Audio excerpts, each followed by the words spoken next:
Okay, OKC. A dominant win pushes them into the finals. Should we just put the Larry O'Brien trophy in their locker room now, or maybe wait? Locked On Knicks say the Knicks aren't dead yet, but the lineups need major surgery. We have trade talk galore across the network. Celtics rumors, Warriors rumors, and an absolutely insane draft trade between the Jazz and Pelicans that involves Zion Williamson. That's all today on Locked On NBA.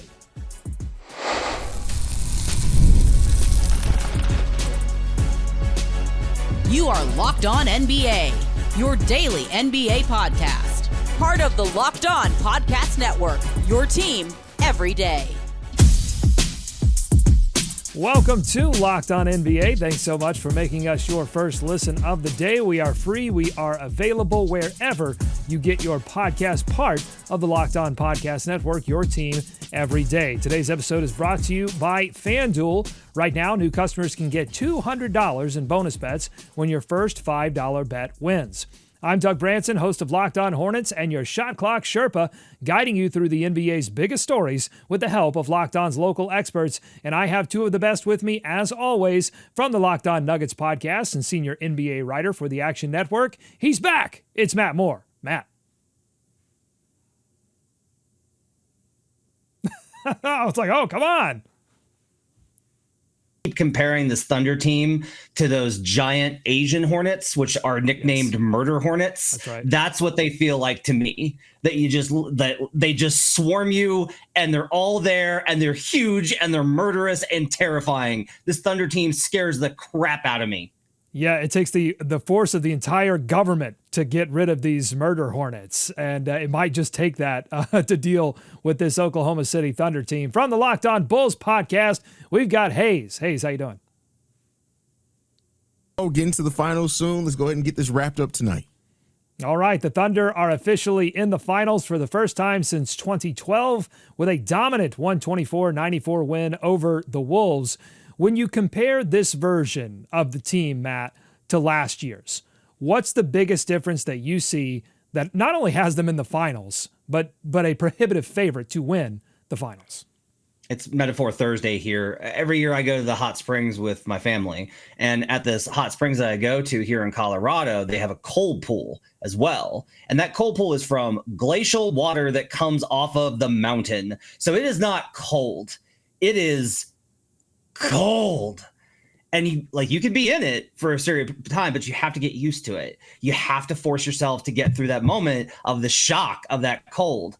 You have to be comfortable being uncomfortable to get what you need out of it. And that's what OKC has done, is that last year they had to learn how to play in the playoffs. They had to learn how to be uncomfortable, how to take those high pressure shots, how to stay locked in. And what I love about them is that they didn't have to get out. They didn't have to make these changes, be like, that guy can't play, get him out of here. J-Dub is not a 16 gamer, get him out of here. It wasn't just Alex Caruso. It's everybody. They stuck to the process. They got comfortable being uncomfortable and learned to do that while still being true to who they are, and that makes them the best team in the league and one of the best teams we have ever seen. Hayes. Yeah, I mean, the execution is just ridiculous. They're like a pack of pit bulls coming after you. Just don't know what angle they're going to take. I think when you look at, like, of course, having Chet healthy, having Isaiah Hartenstein makes big differences. Shea's playing he was MVP this year, but their defense is just so, when you watch the way they just pick apart and they demoralize teams night in and night out, it's just, at this point, it's abuse. We're seeing abuse on the basketball court every single night.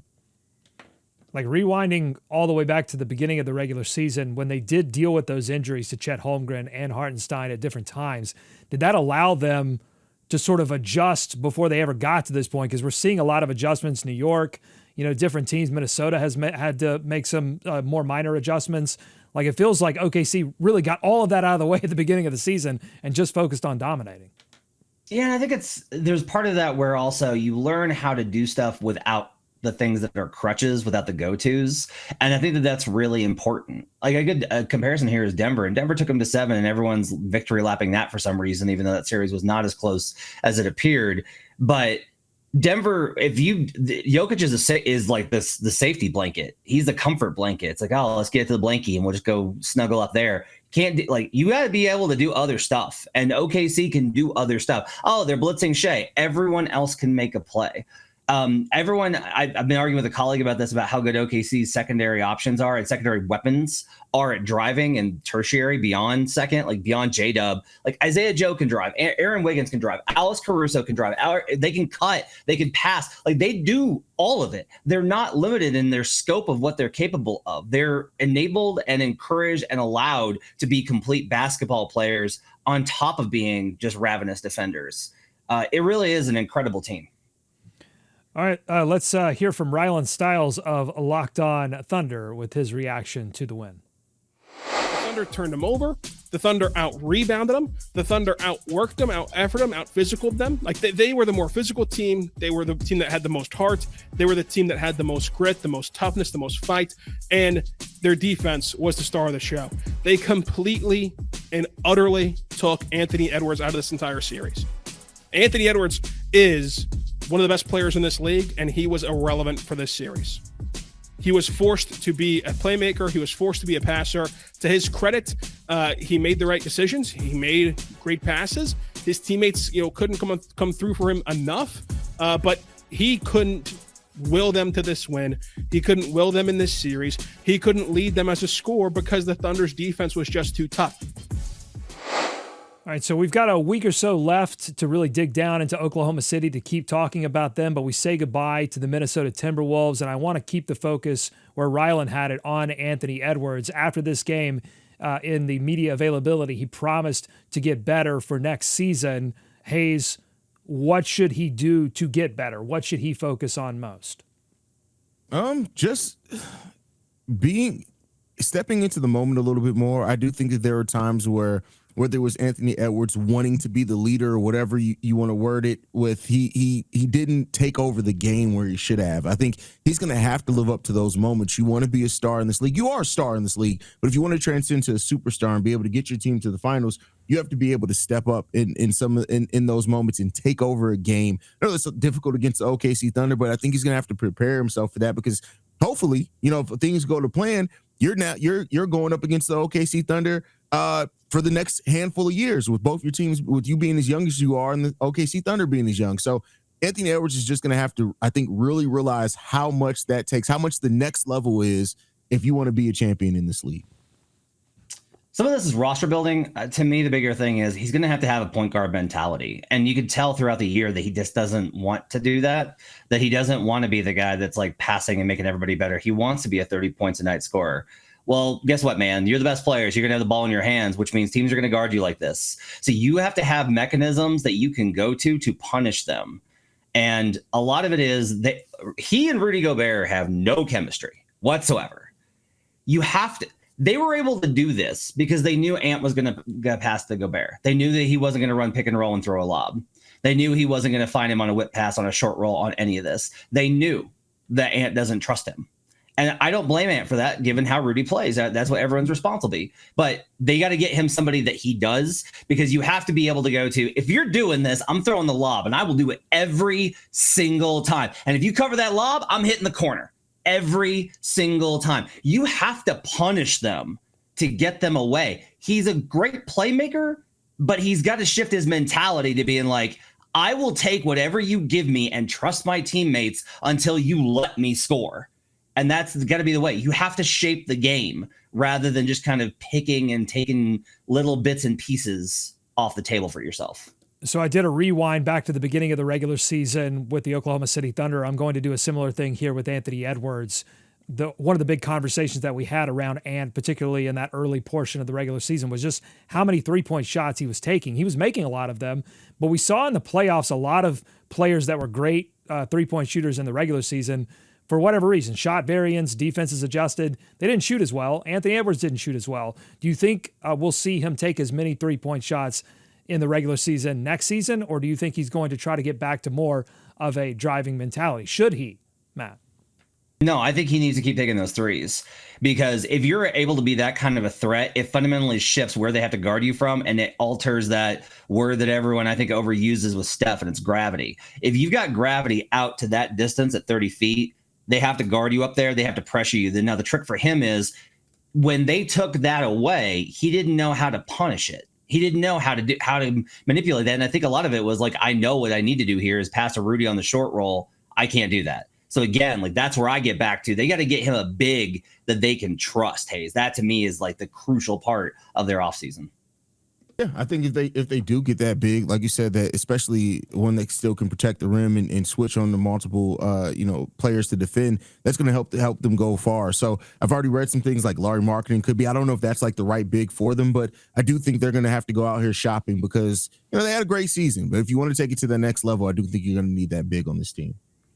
All right, coming up on the Locked On NBA podcast, there's still one series left. The Eastern Conference Finals resumes tonight. It's Knicks, it's Pacers in the Garden. Knicks trying to stay alive. We'll hear from Locked On Knicks. They've got a lot of opinions on what the Knicks need to change if they want to stay alive in this series. Plus, we've got trade talks ahead. We'll hear from John Corrales of Locked On Celtics with a rumor about Jrue Holiday and a big trade in the Locked On NBA mock draft. That's all ahead here on Locked On NBA. Today's episode is brought to you by FanDuel. The NBA playoffs, they are at full throttle, and the finals, particularly if the Pacers make it, I think Pacers Thunder, it's going to stay full throttle. Highlight dunks, wild momentum swings, and players showing up in huge moments. If you're locked into every game like I am, why not turn that energy into wins? FanDuel makes it super easy to get in on the action. I've been tracking playoff performances all along, jumping in to same-game parlays based on how things unfold. If I see a player heating up mid-game, I'm adding that prop on the fly. You could even combine live bets as the game changes. There are just more ways to play smart and cash in. And here's the best part. If you're new to FanDuel, now's the perfect time. Sign up, place your $5 bet, and if it wins, you'll get $200 in bonus bets. And it doesn't just have to be the playoffs. On Locked On Hornets today, we were looking at projections on the top 3 draft picks. You can get prop bets there too. So why wait? Make every moment more with FanDuel, official sports betting partner of the NBA. More Locked On NBA ahead. Thanks for making Locked On NBA your first listen every day. The Knicks, they are trying to stay alive in MSG tonight. Down 3-1 in the series. Locked On Knicks ran down a laundry list of adjustments the Knicks need to make on their latest episode. Here are just a few.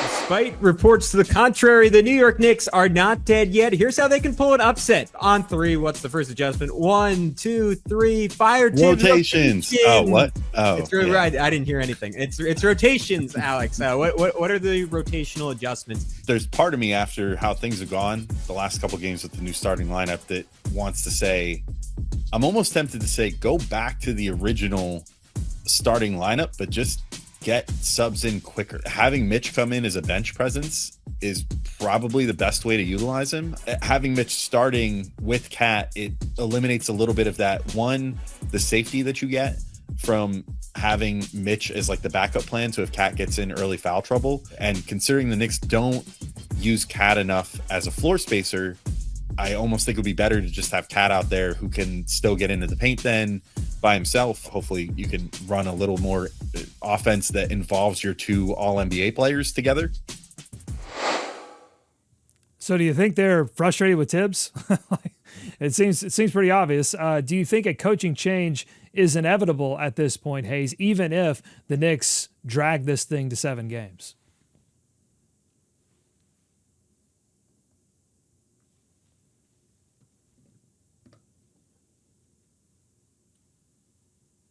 Unfortunately, that came to end due to kind of like trouble with the front office and with Tibbs. But I think that Tibbs he's a good coach, make no mistake about it. But I think sometimes like you need that new voice to get you over that hump. And the New York Knicks are going to have to ask that tough question here sooner rather than later if they want to go out there, especially with some of the names that are out there, and get somebody that could be a ceiling raiser for them. They got to make the finals. They make the finals, he's okay. They should move on regardless, but if he makes the finals, they're okay. They're not dead yet. But I am curious because the guy that's defended him the most is Josh Hart. And Josh Hart's been a guy that Knicks fans have not turned on, but they've been pretty frustrated with Josh in this series. Turnovers, not being effective, not being able to be a floor spacer. And Mikal, we know, had that conversation where he's like, you need to trust the bench here a little bit more. That's nails on a chalkboard to Tibbs. So I think the best move is for them to go forward. But look, the stuff's complicated because of the fact that CAA runs the Knicks. Like, that's a complicated factor here.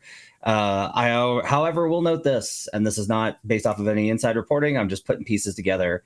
Michael Malone, former coach of the Denver Nuggets. He's from Queens. You know who represents Michael Malone? CAA. Just going to throw that out there for right now. As he takes a long sip of, I don't know what you're drinking there. Like coffee? Bourbon. All right, so the Knicks on potentially on the way out. They're not dead yet, but they are down 3-1. Huge hole. Indiana looks pretty good right now. If the Knicks and the Wolves exit, that would be the opposite of the trade finals. It would be the two teams that made the big trade, the big swap for Cat and Julius Randle, both exiting in the conference finals. Which of those two teams need to make even more adjustments if they want to get beyond the Eastern Conference and Western Conference finals and actually make it all the way, Matt? I mean, I think it's got to be the Knicks. Like, the Knicks should have lost to the Celtics. It was a great win. It was a feel-good win, but like, they were down 24 times, guys. Like, you were down 24 times. And it is more about, I think, Boston and their flaws, that they were unable to handle those situations and handle the Knicks. Like, that to honestly to me was, oh, hey, the Celtics aren't nearly as good as we thought because they lost to this Knicks team. That's more of the takeaway here. I think they're much further away. Now, I think the Wolves are going to have a harder time trying to find this adjustment, but whether it's moving on from Cat because they just basically went completely away from him. You can't have Cat and Brunson. You're going to have a five who can defend. Like, this version, I think, works worse than last year's does, even though, you know, they got that big win. To me, it's the Knicks are further away and need more changes. Yeah, the Knicks do need a lot of changes. They just need more defense, which is surprisingly enough because Tom Thibodeau is their head coach. I think that the Minnesota Timberwolves one big acquisition away from being able to contend more in the Western Conference. They're still going to have to deal with the Thunder, which is going to be difficult enough. But the Knicks just seem like that team because let's not forget their regular season struggles against the top teams in the NBA. So I think they're going to have to really look hard at what they want to change going forward. Hayes, if there's not like the move on the table, whether it's KD or whatever you want to think it is for the Wolves, I have argued, and I really do think that this is the case, that what the Wolves need to do is they need to trade Gobert down into more manageable contracts. Trade Julius Randle down for more manageable contracts to build better trade assets that you can then turn around and then be able to shift and trade later for that other star if you find the guy to be able to get there. That to me, like, and honestly, maybe not a gap year next year, but just be like, yeah, we're going to get a little bit worse next year in order to set us up. The CBA is, I think, making these kind of requirements of teams because I think trying to jam in, they don't like they're still out of picks until 2033. So trying to find that guy right now, I think, is tough. I know you're in the Ant window, but you can win with good role players around Ant. Maybe you get lucky and the Thunder have injuries or whatever, but I think that might be the better plan here than kind of going for it this summer. Yeah, I mean, it really depends on who's going to be available. You know, there's going to be, it seems like there's going to be a lot of movement this offseason, and maybe the Thunder or the Knicks can try to take advantage of that. So I think you have to, you know, monitor that. Moving it to smaller contracts makes sense because then it's easier to move. It's easier to match salaries, things like that. So maybe they do. I like Randall for this team. I'm more focused on trying to find a replacement for Gobert, but I mean, the Minnesota Timberwolves are going to have to do something, and I do hope they're aggressive about it this offseason. All right, let's head around the association to check in with a few contenders who are looking to shake things up internally or otherwise, beginning in Denver, where David Adelman spoke to the media after having his interim tag replaced with an "I'm really the head coach now" tag. A lot of talk, Matt, about accountability and conditioning. Very no nonsense, it seemed to me. Matt, is that a culture shock that Denver's younger players need, or is this just recycled Mike Malone tough talk? This is about removing favoritism. Certain guys that Malone built up from the ground as head coach with the team starting in 2016, like Jamal Murray, like Nikola Jokic, like Michael Porter Jr., and even some of the younger guys, there was a level of favoritism, and it was a lot about the battle between Calvin Booth and Malone. So there were Malone guys that he was protective of and took care of, and he was harsher to Booth's guys. And so this is more about setting the standard of everyone's got to be professional, everyone's got to be in condition, everyone's got to work. I don't know how fair the conditioning stuff is. That's a big talking point with Jamal Murray, and I think we've gone too far in the, well, if you miss games, it's because you're not in good condition. I just think we've gone too far on that. Guys get hurt. But that to me is the message that's being sent here, is a little bit of, we are resetting expectations. This is a message I think sent to Jamal Murray a little bit, and I think it was also sent to guys like Peyton Watson for this. I don't know if it's going to work because guys are looking to get paid. And so like, this is where the politics of this comes in. Things are still going to be very complicated and messy, I think, with Denver to start the year next year.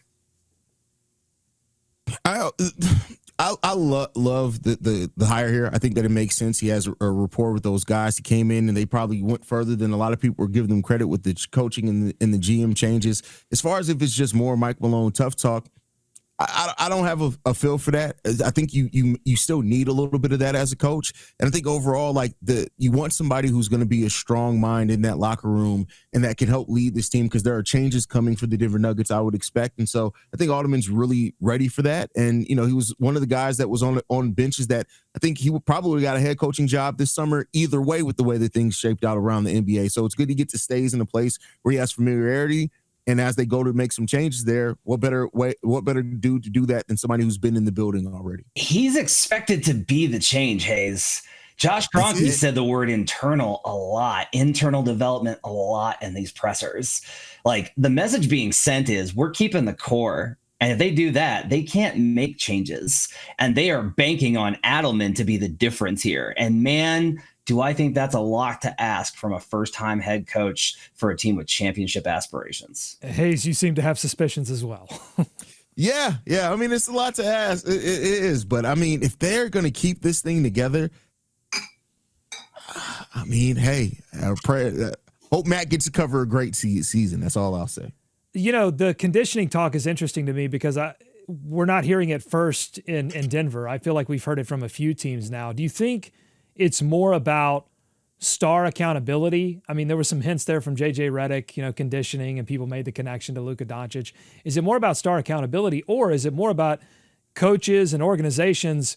I mean, even looking at this potential finals and going, look at Indiana, look at the Thunder, like 1-13, everyone is super conditioned for an up and down game that doesn't seem to be going away.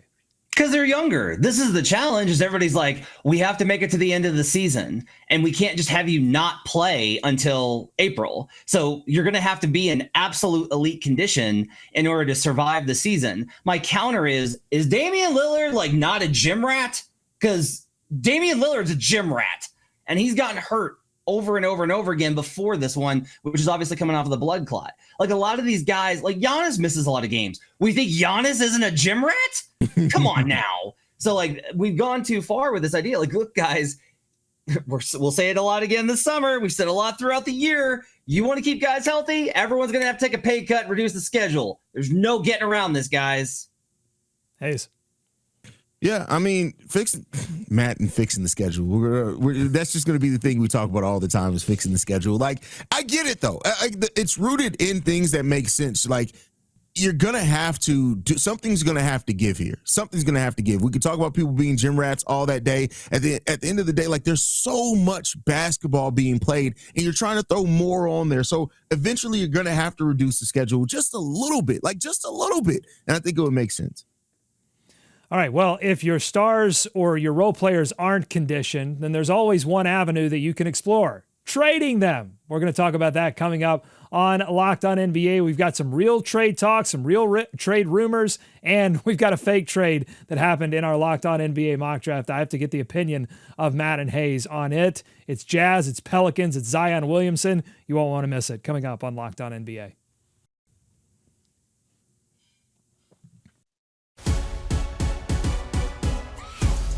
Thanks for making Locked On NBA your first listen every day.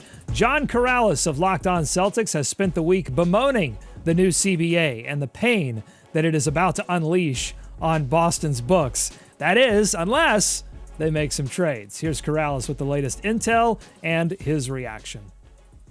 And Rob, B-Rob's reporting on Mass Live that the Clippers are among the teams. The Clippers are expected to make an inquiry when it comes to Jrue Holiday. I can see a much more doable trade centered around Bogdan Bogdanovic, who I like. The return would be doable. It satisfies point number one for me, minimizing the damage.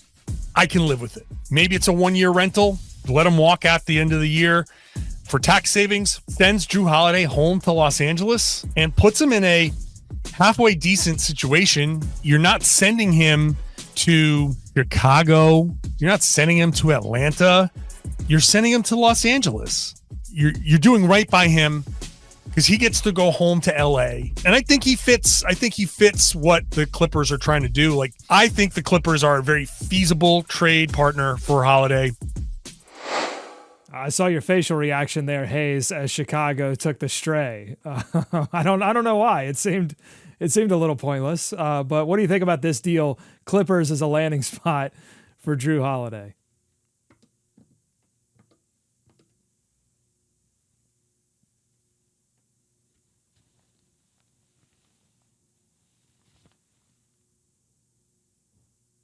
Playoffs. And for the Celtics, I mean, at any point, like if the Celtics can just get off of Jrue Holiday, it kind of makes sense. It helps them clear their books, helps them get towards getting under that second tax apron. So I like the deal for both sides. I guess it's fine from the perspective of the Celtics. They're just like basically just shedding salary and they get like a pretty decent player back. I guess that makes sense. It's hard to kind of figure out where Holiday's trade value is, right? Because he's still an impactful player that helps you win. But the shooting is obviously always been a real question mark. And he's just passing the expiration point. And so I think that's pretty tough to kind of figure out where he would wind up. This isn't a bad deal. I just think it's going to be very interesting to see. I also don't know, I guess Jrue and James with Dunn off the bench. I guess that's it. Is that, and look, it'll be nice because that way Jrue gets nice long summers when Kawhi doesn't show up for the playoffs again. Speaking of strays, the Warriors are exploring options to move young forward Jonathan Kuminga in a sign-and trade. Locked On Warriors did their best outcome, worst outcome podcast on their episode this morning. Let's take a listen to that. I brought up the name Emmanuel Quickley, who averages 17 and 6 assists and shoots the ball 37% and is a good, willing passer. Calipari used to always say that about Quick back at Kentucky. And he's solid, right? He played a big role on a Knicks team that won a playoff series a couple of years ago. Quickly solid. He gives you a ball handling presence that you don't really have right now outside of Brandon Pajemski and Steph Curry. But you said straight up, you're like, if the best that the Warriors can do for Jonathan Kuminga is Emmanuel Quickley, then shame on this entire situation. It'd be a real bummer. Emmanuel Quickley has a big contract for who he is. What's the exact price there? 32 and a half. 32 a year for Quick? Yeah. Never mind. At that point, just take Jrue Holiday and take his defense, Yeah, Jrue makes... We can't escape Jrue Holiday. He keeps coming up here on the show. My question on this is there any scenario that you can imagine where Warriors fans won't be a little bit disappointed at how this Kuminga thing is going to shake out, Matt? That you drafted high that had quote unquote star potential, that your organization as by and large was just kind of we're not really about this. This is not who we really want. I think the players like him too. They talk him up, but I just think the organization, particularly Kerr, but also I think the front office just isn't impressed with him and doesn't think he's the part of the future or part of their solution for trying to get Steph another title on his way out. They're probably going to take less return here. They would be wiser, I think, Hayes, to go trade for, again, I'm going to keep saying this. If you get a guy making that much money, pare him down.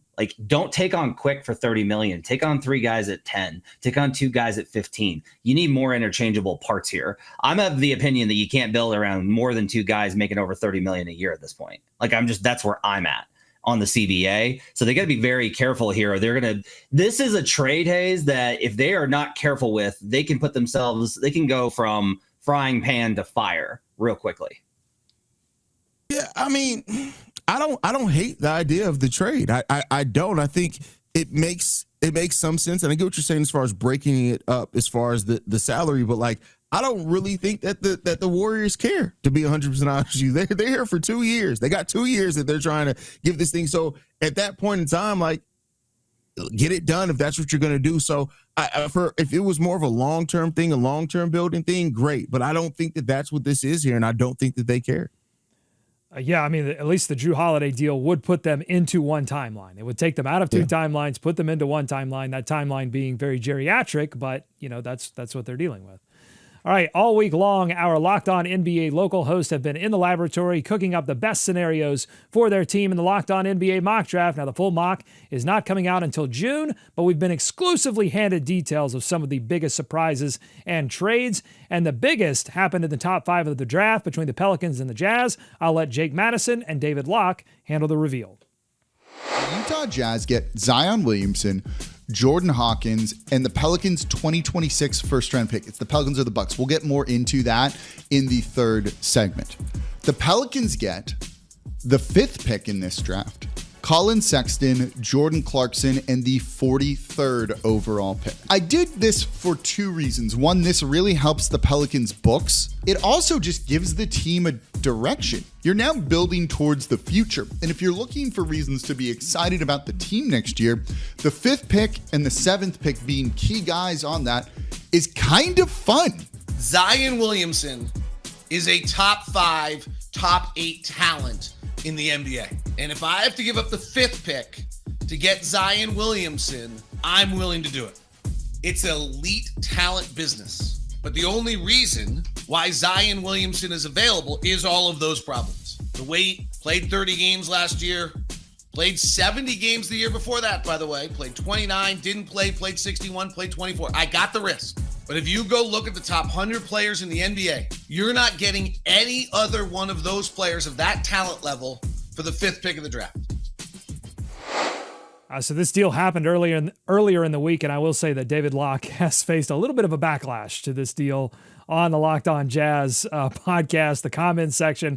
So make sure to go check that out. It has made for some entertaining episodes. But I want to know, Matt, Hayes, who won this deal? Hayes, we'll start with you. Who won the deal?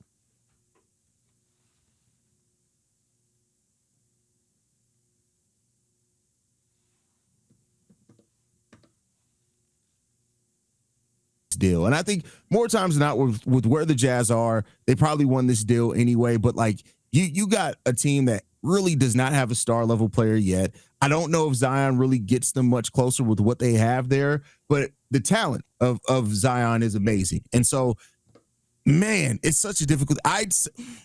No, you know what? No, I'm going to say the Pelicans won the trade because I don't trust Zion to stay healthy. The Pelicans won the trade. Go ahead, man. Pass. Look, I think it makes more sense for Utah if they were to then ship out Zion for something else and then trade Markkanen. But the thing is, you would just trade those for, the number 5 pick in the draft. Like, it's weird to me that I have to say this, but with Zion's contract and injury situation, I just don't know that he's worth a top 5 pick in the current CBA. For the Pels, if Trey Johnson's there, I like this very much. If it's Knupel or Ace Bailey or Carter Bryant, hard pass. Like, no way. I would want to see who's actually there at 5 before I go there. The idea is like, we're going to build around Trey Murphy. Okay, cool. But also why? And like Trey Murphy and Herb Jones are coming up on being ready to compete now, and you're setting the timeline back. So that doesn't make a lot of sense. Are you keeping Lauri Markkanen if you're the Jazz? Are you dealing with Zion and Lauri? Who are your guards? I guess Keontae? This is a bonkers trade that I don't really love for either side, which is kind of why I want them to make it, just for things to get more messy. That would be ideal. Now, looking at the actual draft coming up, if any team were to make this sort of, I don't know if you want to call it desperation move or just surprising move in the draft to acquire a star, what team do you think that would be? Would it be the Utah Jazz, or do you have another team in mind, Matt? If VJ Edgecombe goes at 3, if the Sixers do not do the obvious dumb thing and they take VJ Edgecombe at 3, would you rather have the 4 pick and have Ace, Knupel, Trey here to add with LaMelo, or would you rather have Zion, Doug? For the Hornets in particular, they've just dealt with so many injuries that I just feel like one more injury setback would be even more devastating to whatever is left. The rotting corpse of the fan base would get even more rotten. So I don't know that they could bear that. And it would go so far against everything that they've said they want to do that, to do that for that big of a risk would be very difficult, I think. But think of the TikToks of highlights of LaMelo and Zion. Think of the TikToks. Totally understand. If LaMelo were healthy or didn't have his long injury history or vice versa, maybe it makes sense, but that's difficult. I'll also just ask, I understand the risk of a guy that's got the injury tag. I think that there are concerns, but also you can trade for a guy that's got no injury history and it can happen. Like Dame played through everything with a core injury for years for the Blazers. And then he's been banged up pretty constantly for the Bucks because he's older. Isn't there sometimes just always that injury risk no matter what you do? Like this is just where the NBA is now. Maybe. Hayes, what do you think? What about Chicago's prospects? Are they ready to evolve out of the 9 or 10? What is it? Very good players? 9 or 10? 9 or 10 very, very good players. Are they ready to evolve out of it? No, they're not. I do think that they are going to be calculated as far as trying to make some moves here. I don't think you're going to see a big swing from them yet. I think you're going to see more calculated risk, but the Bulls are going to, it's going to be another fundamental year for the Bulls is what I'll say. Well, and back to your injury point, Matt, I think it would be different if you're talking about a player that is well conditioned, going back to our conditioning talk, right? If you're talking about an injured player that has done all of the right things and has just had a little bit of bad luck, you could talk yourself into, well, that luck could change. Maybe it works for us, but it's tougher to do that when you've had the history that Zion has had since he's been in the league. But the Jazz, they took the risk. Yeah. The Jazz are in a place too where is anybody expecting the Jazz to be good anytime soon? I'm not. So if they did take the risk and it hits, great. Like even if they had a year, like they are still after trying to get that number 1 overall pick. They want a transcendent star. And if Zion doesn't work out for them, you still have the option of getting out of that deal every single year. And then they still have all their own first round picks. So they could draft number 1 overall maybe next year. So I think for the Jazz, it is a little bit of a calculated risk there that kind of makes some sense. Still would be very concerned about it though. Trying to be bad didn't work. Maybe they should not try and be bad anyway. What a concept.